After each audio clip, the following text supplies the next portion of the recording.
बारामती शहराकडे संपूर्ण देशाचं एक विकासाचं मॉडेल म्हणून लक्ष आहे आणि आपण सगळेजण ते ऐकतो। आदरणीय दादांच्या नेतृत्वाखाली आपल्या बारामतीला आणखी सुंदर आणि समृद्ध करूयात, यासाठी सर्व बारामतीकरांनी एकत्र येण्याचं आवाहन मी करते। आदरणीय दादांचं बारामतीकरांवरती नेहमीच लक्ष राहिलेलं आहे। तळागाळातल्या शेवटच्या माणसापर्यंत त्यांच्या अडीअडचणी कशा सोडवल्या जातील हे त्यांचं नेहमीच लक्ष असतं आणि ते सदैव त्याच प्रयत्नामध्ये असतात, हे आपण सगळेजण पाहतो।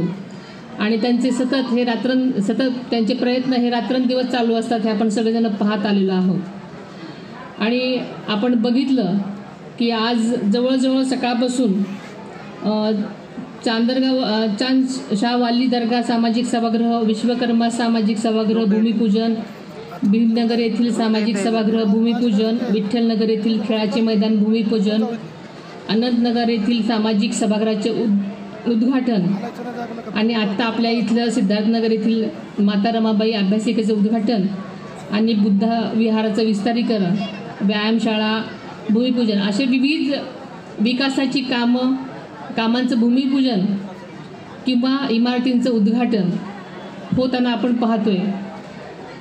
दादांचं एवढं लक्ष असतं की बारामतीतल्या आपल्या प्रत्येक समाजाला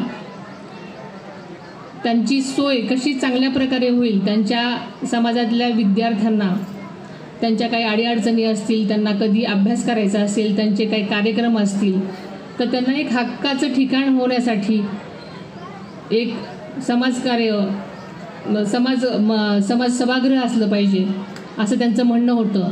आणि त्याच्यामुळे प्रत्येक ठिकाणी त्यांनी अशा प्रकारच्या सोयी केलेल्या आहेत, जेणेकरून प्रत्येक समाजाला आपल्या ठिकाणी त्यांच्या समाजाच्या विद्यार्थ्यांना असतील, पेशंटला असतील किंवा कार्यक्रम करण्यासाठी एक हक्काचं ठिकाण त्यांना उपलब्ध करून देण्यासाठी त्यांनी प्रयत्न केलेले आहेत। आणि आज या सर्वांचं उद्घाटन किंवा भूमिपूजन झालेलं आहे आणि प्रत्येक लोकांची काळजी आत्मीयतेनं घेत आलेलं आपण सगळेजण पाहतोय। बारामतीमध्ये विविध विकास कामांचा धडाका आपण पाहतोच आहोत। आपल्याला माहिती आहे की हा विकासाचा जो रथ आहे तो आपल्या सर्वांना मिळून पुढे नेण्यासाठी आपण दादांच्या पाठीशी खंबीर उभं राहण्याची गरज आहे आणि तुम्ही ते खंबीरपणे साथ द्याल ही मला खात्री आहे। या कार्यक्रमासाठी अभिजित चव्हाण आणि त्यांच्या सर्व सहकार्यांनी मला इथे बोलवलं आणि अतिशय मनापासून स्वागत केलं, फार कौतुक केलं। कैलास दादांनी खूपच जास्ती कौतुक केलं, त्याबद्दल मी आपल्या सर्वांना मनापासून धन्यवाद देते।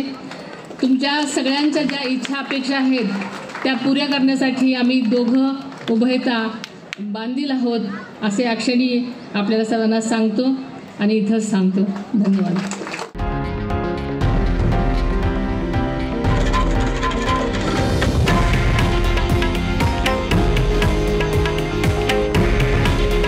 हे आहे देशातील नंबर 1 न्यूज नेटवर्क आणि आपण पाहत आहात TV9 मराठी। काळजी तुमची, हित महाराष्ट्राचं।